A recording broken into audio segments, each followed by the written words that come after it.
ఒక 2 months back నేను teeth అంటే మనకి టీత్ క్యాప్స్లో రకాలు ఏంటి, వాటి కాస్ట్ ఏంటి, వేరియేషన్స్ ఎందువల్ల ఉంటాయి, ఓకే, ఒక్కొక్క టీత్ క్యాప్కి ఎలాంటి బెనిఫిట్స్ ఉంటాయి, అంటే పిఎఫ్ఎం మెటల్ సెరామిక్ క్యాప్ అయితే దాని బెనిఫిట్స్ ఏముంటాయి, లేదా దాని కాస్ట్ ఏముంటుంది, డిఎంఎల్ఎస్ అయితే దాని కాస్ట్ ఏ విధంగా ఉంటుంది, జిర్కోనియంలో కూడా రకాలు, ఆల్ సెరామిక్లో కూడా రకాలు నేను చెప్పానండి. సో ఈ వీడియోలో నేను ఇంప్లాంట్ యొక్క క్యాప్ అంటే ఇంప్లాంట్ యొక్క క్యాప్ డిజైనింగ్ ఏ విధంగా పెడతారు, ఓకే, సో ఇంప్లాంట్ క్యాప్స్ ఎన్ని రకాలుగా ఉండొచ్చు అనేది మనం ఈ వీడియోలో చూద్దాం. హాయ్, నా పేరు doctor Ravi. Welcome to my YouTube channel dentist Ravi.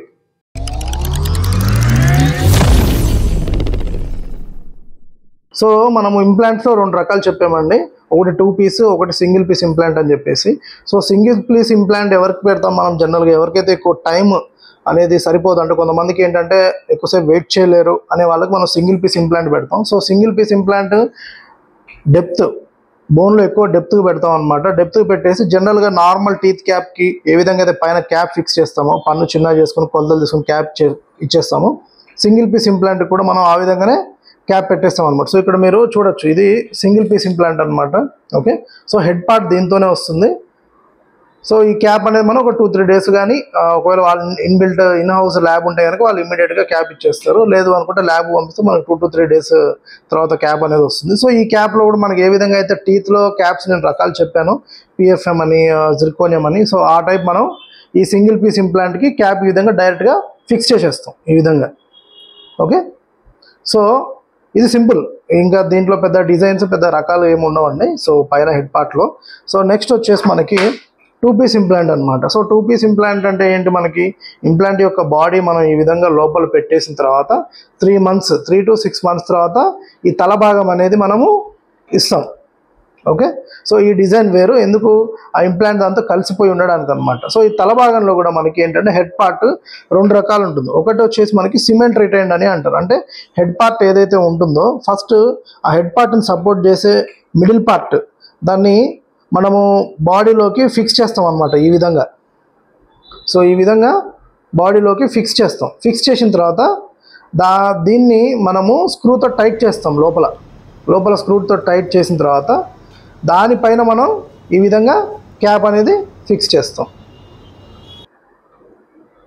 Okay, so ఇది సిమెంట్ రిటైన్డ్ క్రౌన్ అని అంటారు. అంటే క్యాప్ను మనం సిమెంట్ ద్వారా ఇంప్లాంట్కి మనం ఫిక్స్ చేస్తున్నాం. సో దీన్ని సిమెంట్ రిటైన్డ్ క్రౌన్ అని అంటారు. సో జనరల్గా ఈ type of cement retained crown ఏంటంటే మనకి యాంటీరియర్ టీత్ అంటే ఫ్రంట్ టీత్కి కానీ, మంచి స్పేస్ ఎక్కువ ఉందనుకోండి అవైలబుల్, బ్యాక్ టీత్కి కానీ పెడతారు అనమాట. సో దీనివల్ల మనకి ఏంటంటే అడ్వాంటేజ్ ఏంటంటే యాంటీరియర్ టీత్లో మనకి లోపల ఎలాంటి మెటల్ అలాంటిది కనపడదు. సో ఈ పైన మనం మెటల్ సెరామిక్ క్యాప్ కానీ, డిఎంఎల్ఎస్ కానీ, జిర్కోనియా క్యాప్ కానీ పెట్టుకోవచ్చు అనమాట. సో దీనివల్ల అడ్వాంటేజ్ ఇది. మెయిన్ ఈస్థెటిక్ అపియరెన్స్, ఎక్కువగా ఫ్రంట్ టీత్లో ఈ విధమైన స్క్రూలు వాడుతుంటారు. మనకి ల్యాబ్ నుంచి ఈ విధంగా వస్తుందండి క్యాప్ అనేది, స్కానింగ్ చేసిన తర్వాత మనకి ఈ విధంగా క్యాప్ అనేది వస్తుంది. సో ఇప్పుడు దీన్ని నేను తన నోట్లో ఇది ఫిక్స్ చేస్తాను అనమాట. ఓకే,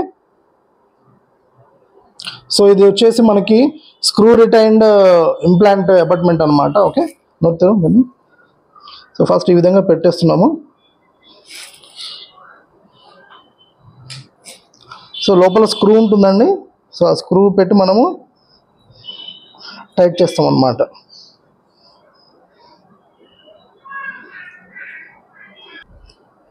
సో ఈ విధంగా మనం స్క్రూని టైట్ చేస్తాం లోపల. సో టైట్ చేసిన తర్వాత దీనిపైన మనం క్యాప్ అనేది ఫిక్స్ చేస్తాం అన్నమాట. అది స్క్రూ టైట్ చేసామండి, దాని తర్వాత క్యాప్ అనేది ఫిక్స్ చేసాము. ఇప్పుడు సిమెంట్ పెట్టేసి ఒకసారి చూడొచ్చు, సిమెంట్ పెట్టి మనం క్యాప్ అనేది ఫిక్స్ చేసాం దానికి. సో ఎక్సెస్ సిమెంట్ ఒక 5 minutes తర్వాత మనం రిమూవ్ చేస్తాం అన్నమాట. మనకి స్క్రూ రిటైన్ అనమాట. స్క్రూ రిటైన్ అంటే ఏంటంటే మిడిల్ పార్ట్ హెడ్ పార్ట్ కలిసిపోయి వస్తుందండి. ఈ విధంగా కలిసిపోయి వస్తుంది. ఈ విధంగా మిడిల్ పార్ట్ హెడ్ పార్ట్ కలిసిపోయి వస్తుంది. బ్యాక్ హోల్ ఉంటుందన్నమాట. బ్యాక్ హోల్ ఉండి స్క్రూతో టైట్ చేసే విధంగా ఉంటుంది. సో దీన్ని డైరెక్ట్గా మనం ఎక్కడైతే పన్ను లేదో ఇంప్లాంట్లోకి ఈ విధంగా పెట్టేసి మనము హెక్స్ డ్రైవర్ అని అంటారు, హెక్స్ డ్రైవర్తో మనం దాన్ని టైట్ చేస్తాం అన్నమాట. ఇది డైరెక్ట్గా వెళ్ళి ఇంప్లాంట్కి ఫిక్స్ అయిపోతుంది అనమాట. సో మరి మీరు అనుకోవచ్చు, సార్ వెనక మరి హోల్ లాగా ఉంటుంది కదా అని చెప్పేసి. సో దాన్ని మనం ఏం చేస్తామంటే లోపల చిన్న మనం కాటన్ కానీ టెఫ్లాన్ టేప్తో క్లోజ్ చేసేసుకొని సో దాన్ని మనం టూత్ కలర్ సిమెంట్తో క్లోజ్ చేసేస్తాం అనమాట. ఓకే, సో ఆ విధంగా మనకి లుక్ పరంగా కూడా ఎలాంటి ప్రాబ్లం ఉండదు. ఓకే, సో మనకి అడ్వాంటేజ్ అంటే డిసడ్వాంటేజ్ ఏంటంటే ప్లస్లు ఏంటి మైనస్లు ఏంటి మనం చూసినట్లయితే కనుక సిమెంట్ రిటైన్ అనుకోండి, ఒకవేళ మనకి ఎప్పుడైనా పొరపాటున ఈ పైన హెడ్ పార్ట్ లూజ్ అయిపోయింది అనుకోండి, సో సిమెంట్ రిటైన్లో మనం ఈ క్యాప్ తీయడానికి చాలా కష్టపడాల్సి వస్తుంది అనమాట. కొన్నిసార్లు మనకి చాలా ఇబ్బంది కూడా అవుతుంది, పేషెంట్కి టైట్ చేయాలి, ఒకవేళ స్క్రూ లోపల లూజ్ అయినా కూడా టైట్ చేయాలంటే చాలా ఇబ్బందికరంగా ఉంటుంది. సిమెంట్ రిటైన్లో మనకి వెనక స్క్రూతో ఈ విధంగా లోపల పెట్టి టైట్ చేస్తాం కాబట్టి యాక్సెస్ ఉంటుంది అనమాట మనం టైట్ లూజ్ చేయడానికి. సో లోపల మనం సిమెంట్తో క్లోజ్ చేసి ఫిల్ చేసి క్లోజ్ చేసేస్తాం. సో చేసేసినప్పుడు ఏంటంటే మనకి ఎప్పుడైనా ఒకవేళ పొరపాటు ఇన్ ఫ్యూచర్ మనకి ఏంటంటే ఒకవేళ ఇంప్లాంట్ క్రౌన్ ఊగుతుంది లేక లూజ్ అయింది అని అనిపిస్తే మనం జస్ట్ కేవలం ఈ దీని బ్యాక్ సైడ్ చిన్నగా హోల్డ్ చేసేసుకుంటే మళ్ళీ మనకి స్క్రూ అనేది యాక్సెస్ వస్తుంది అనమాట. సో దీనివల్ల మనకి అది ప్లస్ పాయింట్.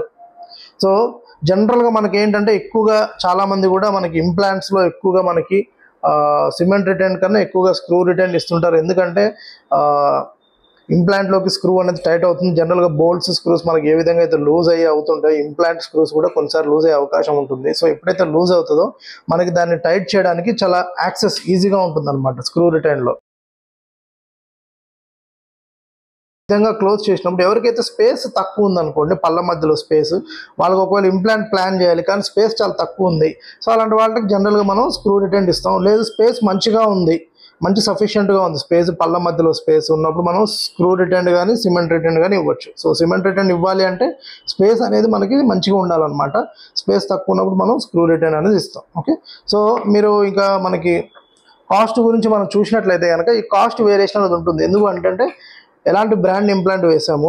ఓకే, సో ఈ హెడ్ పార్ట్ సపోర్ట్ చేసే పార్ట్ కంపెనీదా లేక ల్యాబ్లో తయారైందా, లేక కొన్నిసార్లు కొంతమందికి ఏంటంటే టీత్ అనేది కొంచెం వంకర్ టింకర్ ఉండడం లేదా బోన్ యాంగిల్ ఈ విధంగా ఉండడం, దానికి తగ్గట్టుగా మనకి ఈ హెడ్ పార్ట్ అనేది straight head part 45 degrees 35 degrees angles ఉంటాయి అనమాట. యాంగిల్ అబాట్మెంట్స్ అని అంటారు. సో ఇట్లా యాంగిల్ అబాట్మెంట్స్ ఏంటంటే అవి కొంచెం కాస్ట్ రేట్ ఎక్కువ ఉంటాయి అనమాట. సో దానిపైన వచ్చే క్యాప్ మనకి ప్రీవియస్గా నేను చెప్పాను క్యాప్ కాస్ట్లు ఏ విధంగా ఉంటాయని. సో ఇక్కడ ఇంప్లాంట్లో మనకి హెడ్ పార్ట్ని సపోర్ట్ చేసే అబాట్మెంట్ అని అంటారు దీన్ని. So middle part plus cap cost రెండు కలిపి మనకి కాస్ట్ అనేది పడుతుందన్నమాట. సో అబాట్మెంట్ జనరల్గా మనకి 2,000 to 3,000 కాస్ట్ ఉంటుంది, హీలింగ్ క్యాప్ అవన్నీ దానిపైన క్యాప్. సో ఆ విధంగా చూస్తే మనకి ఇంప్లాంట్ క్యాప్ మినిమం మనకి 5,000 to 6,000 నుంచి మనకి మ్యాక్సిమం 15,000 వరకు కూడా ఉంటుంది ఇంప్లాంట్ క్యాప్స్లో కూడా. సో ఇన్ని రకాలుగా ఉంటుంది ఇంప్లాంట్ క్యాప్స్ అనేది. సో మనకి ఫుల్ మౌత్ చేసినా కానీ సింగిల్ పీస్ ఇంప్లాంట్ చేసినా కానీ ఎక్కువగా మనం స్క్రూ రిటైన్ ఎక్కువగా సజెస్ట్ చేస్తారు. సో సిచ్యువేషన్ బట్టి ఆ స్క్రూ రిటైన్ సిమెంట్ రిటైన్ అనేది మీకు డెంటిస్ట్ అనేది డిసైడ్ చేస్తారు. ఓకే, సో చూసారు కదా ఇంప్లాంట్ యొక్క క్యాప్స్ ఏ విధంగా పెడతారు అనేది. సో ఈ వీడియో కనుక మీకు నచ్చినట్లయితే లైక్ చేయండి, షేర్ చేయండి, సబ్స్క్రైబ్ చేయండి. ఒకవేళ మీకు ఏమైనా డౌట్స్ ఉంటే కనుక ఇంప్లాంట్స్ ట్రీట్మెంట్స్ గురించి మీకు మా కామెంట్ రూపంలో తెలియజేయచ్చు. అండ్ మా క్లినిక్ కాంటాక్ట్కి మీరు కాల్ చేసి మమ్మల్ని కన్సల్ట్ కూడా అవ్వచ్చు. Okay, thank you.